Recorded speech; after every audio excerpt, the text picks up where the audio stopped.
سلام كبرات تخاتلتي داسنا اكسترا نحجاب استدالو علتا وزيناتات دكتور دبرتسيان زغبرو حدش قال محتت ጌታቸው ረዳ ዘርግሖ حدش صحف ملسي መንግስት ኢትዮጵያን አሜሪካ መእሳር ጋዜጠኛታት ኣብ ትግራይ ኢትዮጵያ ምስ ሕብረት ኤውሮጳ መግረጫዋን ካለን ዘደህስስ ዜናታት ሒዘልኩም መጽየለኹ ኣብዛ ቻነል ድማ ናይ ወትር ተኸታተልቲ ንምዃን ሰብስክራይብ ክትገብሩ ብኽብሪ ይዕድመኩም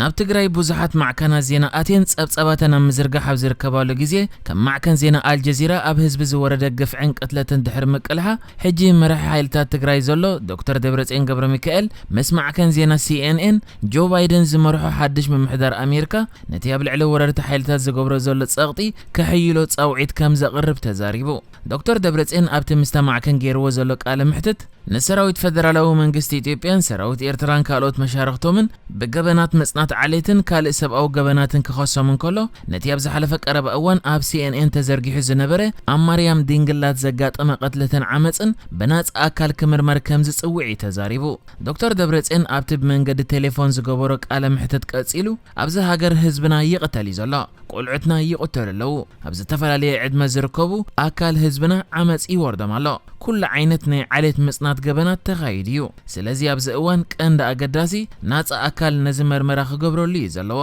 ንሕና ኸኣ ነቲ ብCNN ዝተቓልሐ ግፍዕታት መርመራ ክግበረሉ ንጽውዕ ኣለና ድሕሪ ምባል ዶክተር ደብረጽዮን ገብረ ሚካኤል ኣብዚ ሃገርን ኣብዚ ዞባን ሰላም ክዓስል ኢና ንደሊ ስለዚ ሕብራት መንግስታት ኣሜሪካ ወረርቲ ሓይልታት ኣብ ትግራይ ዘውርድዎ ዘለዎ ዓመፅ ክቋረጽ ምእንቲ ክወፁ ጸቕጢ ክትገብር ኣለዋ ሰብኣዊ ሓገዝ እውን የድሊ ኣሎ ትግራይ ምልእቲ ኣብ ናይ ቆጠባ ቅልውላው እያ ዘላ ህዝብና ሰብኣዊ ሓገዝ የድልዮ ኣሎ ስለዚ እዚ ህፁፅ ጻውዒት እዩ ካብ ናይ ኣሜሪካ ፕሬዝደንት ኸኣ ድፍኢት ንደሊ ኣለና ክብል እዩ ሕብራት መንግስታት ኣሜሪካ ናብ ትግራይ ኣትዮም ዘለዎ ሓይልታት ክወፁ ጸቕጢ ምግባር ከተሕየል ጻውዒት ኣቕሪቡ ዘሎ እዚ ከምዚ ኢሉ እንከሎ ድማ ኣባል ፈጻሚ ስራሕ ህወሓት ዝኾነ ጌታቸው ረዳ ብመንገዲ ዕላው ናይ ትዊተር ሕሳቡ ገይሩ ሓደ ጽሑፍ ኣውፂሎ ንሱ ኣብቲ ጽሑፉ ሕብራት መንግስታት ኣሜሪካ ሰራዊት ኤርትራን ኣምሓራን ካብ ትግራይ ክወፁ ምጽውዓ ዝነኣድ እዩ ነቲ ጻውዒት ክኽተሉ ወድዮም ኣይኮኑን ክንሪኦም ኢና ይኹን እምበር ካብ ተመክሮ ብሓይሊ ጥራይ ግብረ መልሲ ከም ዝህቡ ኢና ንፈልጥ ህዝቢ ትግራይን ሓይልታት ትግራይን ከኣ ከም ትሕጂ ዘላቶ ትግራይ መቕበሪቶም ከም እትኸውን ክገብር እዩ ኢሳያስ ናብ ደቡብ መቐለ ካብ ሕሙም ዕንደራ ኣብይ ዝተረፈ ከድሕን ብሓባር 8 ክፍለ ሰራዊት ኣምፂ እዩ እቲ ዘገርም ግን እቲ ናይ ዝእዋን ናይ ኢሳያስ ናይ ቅትለት ተላእኺ ዘሎ ጀነራል ሓሊባይ ነቲ ስራሕ ብሕሱር ዋጋ ክሰርሖ እዩ ዝደሊ ዘሎ ናይ ብልጽግና ሰራዊት መጀመርያ መዝሓልጢት ክገብሮም መጀመርያ ከጥቅዑ ይደልዮም ኣሎ ንሶም ነዚ ነጺጎሞ ብርሃኑ ጁላ ግን ብናይ ሓሊባይ መደብ ክምርሑ ክእዝዞም ይኽእል ይክብል ጌታቸው ረዳ ኣብ ዕላው ናይ ትዊተር ሕሳቡ ይጽሒፉ ዝርከብ ብጀካዚ ጌታቸው ረዳ ሓንቲ ብኢድ ዝተጻሕፈ መልእኽቲ ዘለዋ ደብዳቤ ዘሰነየ ቅድሚ ሕጂ ሓደ ካብቶም ንዓይ ቀቲለየ ኢሉ ዝተዛረበ ምስ ሓይልታቱ ኣብ ትግራይ ተቐቲሉን ተደፊኑን ኣሎ ነቶም ካብ ናይ ሕጂ ወይ እውን ናይ ቀደም ታሪክ ዘይመሃሩ ኸኣ ዝተመሳሰለ ዕድል ዝጽበዮም ዘሎ ዝብል ጽሑፍ እዩ ኣብ ዕላው ናይ ትዊተር ሕሳቡ ለጢፉ ዝርከብ ሎሚ እውን ቅድሚ ቁሩብ ሰዓታት ጌታቸው ረዳ ካልእ ተወሳኺ ጽሑፍ ይዘርጊሑ ዘሎ ኣብቲ ሓድሽ ጽሑፉ ናይ ኣብን ኢሳያስን ሰልሚ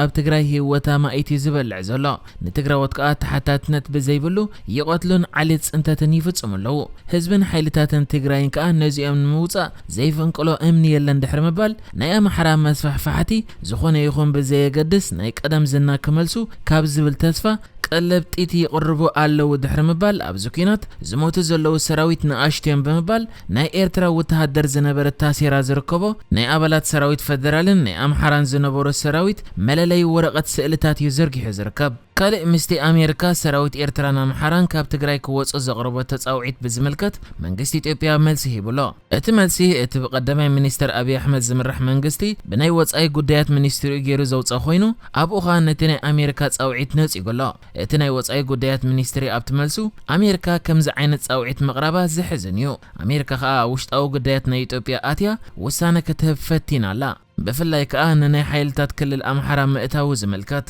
ብሩህ ክኸውን ዘለዎ ግን ኢትዮጵያ ከም ልዑላዊት ሃገር ዘድሊ ናይ ጸጥታ ቅርጽታታ ኣዋዲዳ ከተእቱን ጸጥታን ልዕልና ሕግን ክኽበር ክትሰርሕ ናታ ሓላፍነት ብምባል ነቲ ናይ ኣሜሪካ ጻውዒት ኢትዮጵያ ከም እትነጽጎ ይሓቢሩ እዚ ይኹን እምበር እቲ ሚኒስትሪ ኣብቲ መግለጺኡ ነቲ ኣብ ናይ ኣሜሪካ ጻውዒት ዝተጠቕሰ ሰራዊት ኤርትራ ኣመልኪቱ ዝሃቦ ዝኾነ መግለጺ የለን ኣብ ትግራይ ምስ ምእታዊ ማዕከና ዜና ዓለምና መቐለ ዘሎ ኩነታት ትክልል ናብ ቃልዕ ይወጻሉ ኣብ ዘሎ ግዜ ምስ ናይ ደገ ማዕከና ዜና ዝሰርሑ ተርጎምትን ጋዜጠኛታትን ኣብ ትሕቲ ቀይደ ከም ዝኣተው ተገሊጹ። ብደረጃ ዓለም ንመሰል ጋዜጠኛታት ዝቃለስ ኮሚቴ ምድሓን ጋዜጠኛታት ዝተባሃለ ውድብ ኣውፂኡ ኣብ ዘሎ መግለጺ ሰራዊት ፌደራል ኢትዮጵያ ንጋዜጠኛ ማዕከን ዜና ቢቢሲ ተርጎምቲ ማዕከና ዜና አጃንስ ፍራንስ ፕረስን ፋይናንሻል ታይምስን ኣብ ትሕቲ ቀይደ ምእታዎም ዝቃወም መግለጺ ኣውፂኡ። ኣብቲ ዝውድብ ኣውፂዎ ዘሎ መግለጺ ከዓ ኣብዚ ኣብ ትግራይ ዘሎ ግጭት ዝነበረ ሕጽረት ናይ ናጻ ዜናዊ ጸብጻብ ኣሸቓሊ ነይሩ። ሕጂ ከዓ ሰራዊት ኢትዮጵያ ጋዜጠኛታትን ናይ ማዕከና ዜና ሰራሕተኛታትን ምእሰሩ ናብ ፍርሕን ነብስኻ ባዕልኻ ናይ ምቆጻርን ደረጃ ክበጽሕ ድሕሪ ምባል እቲ ውድብ እቶም ኣብ ትሕቲ ቀይዲ ኣትዮም ዘለዉ ጋዜጠኛታት ናጻ ክለቀቑ ይጸውዑ። ካብዚ ሓሊፉ ንግዜያዊ ኣመሓዳሪ ኮይኑ ብምምሕዳር ኣብ ዝተመዘዘ ዶክተር ሙሉእ ነጋ ብዛዕባ እዞም ጋዜጠኛታት ከም ዝሓተትዎ ንሱ ግና ነቲ ውድብ ዝኾነ መልሲ እኳ እንተዘይሃበ ንኣጃንስ ፍራንስ ፕረስ ግና እቶም ዝተታሕዙ ጋዜጠኛታት ኣብ ትሕቲ መርመራ ኣለዉ ክብል ከም ዝተዛረበ ተገሊጹሎ። ብዛዕባ ምእሳር ጋዜጠኛ ድማ ማዕከን ዜና ቢቢሲ ሻቁሎታት ዝገልጽ ከምኡ ድማ ጋዜጠኛ ቢቢሲ ትግርኛ ዝኾነ ግርማይ ገብሩ ብቕልጡፍ ክፍታሕ ጻውዒት ኣቕሪባላ።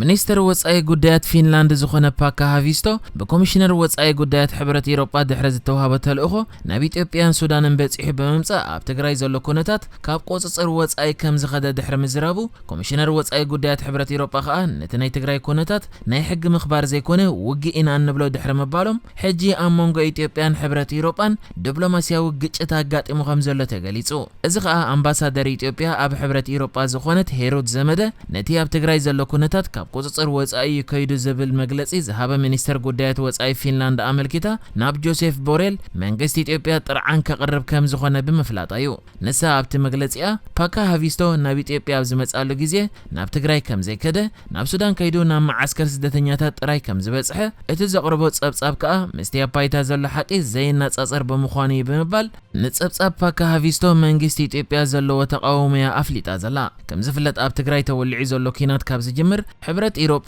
አብይ አሕመድ ናብ ናይ ዘተ ጣውላ ክመጽእ ክጽውዕ ዝጸንሐ ኮይኑ ነቲ ኢትዮጵያ ክወሃብ ዝተሓስበ ባጀት ከዓ ጠጠው ከም ዘበለ ይዝከር። ቻይና ነቶም ናብ ሃገራ ዝኣትዉ ጃፓናውያን መርመራ ኮሮና ንኽትገብረሎም ካብ መቐመጫኦም ቁምሶ ምውሳድ ከተቋርጾ ጃፓን ሓቲታ። ገለ ካብቶም ካብ መቐመጫኦም ቁምሶ ተወሲድሎም መርመራ ኮሮና ዝተኻየደሎም ሰባት ንስነ ኣእምሮዊ ጸቕጢ ከም ዝተቓልዑ ሰብ መዚ ጃፓን ሓቢሮም። እታ ንኮሮና ካብ መጀመርትኡ ተሪር ዕጽዋታት ብምውሳድ ዝተቆጻጸረ ቻይና ካብ ወርሒ ጥሪ ጀሚራ መርመራ ኮሮና ንምክያድ ካብ መቐመጫ ቁምሶ ክትወስድ ከም ዝጀመረት ይፍለጥ። ቻይና ኣብ ዝሓለፈ ሰሙን ንሓደ ናይ ኣሜሪካ ዲፕሎማት በዚ ኣገባብ እዚ መርመራ ኮሮና ገይራትሉ ዝብል ብናይ ኣሜሪካ ማዕከና ዜና ምስ ተቃልሐ ኣሉታዊ መልሲ ከም ዝሃበትሉ ይዝከር። ሴክሬታሪ ካቢኔ ጃፓን ካታሱኖቡ ካቶ ገለ ጃፓናውያን ናብ ኤምባሲ ጃፓን ኣብ ቻይና ብምምጻእ ካብ መቐመጫኦም ቁምሶ ከም ዝተወስደሎምን ዓብይ ስነ ኣእምሮዊ ቃንዛ ከም ዘለውን ሓቢሮምና ኢሉ። እቲ ሓላፊ ብምስዓብ እንተኾነ ክሳብ ሕጂ ክንደይ ዝኾነ ጃፓናውያን በዚ ኣገባብ እዚ መርመራ ኮሮና ከም ዝተገብረሎም ኣይፈለጥናን ኣለና ክብል ተዛሪቡ። ጃፓን ንሕቶኣ ብመንገዲ እቲ ኣብ ቤይጂን ዝርከብ ኣምባሳደራ ናብ መንግስቲ ቻይና ኣቕሪባላ። ንሕጂ ዝተዳለወ ዜናታት እዚ ነይሩ። ብካልእ ክሳብ ንራኸብ ሰላም ንዓኹም።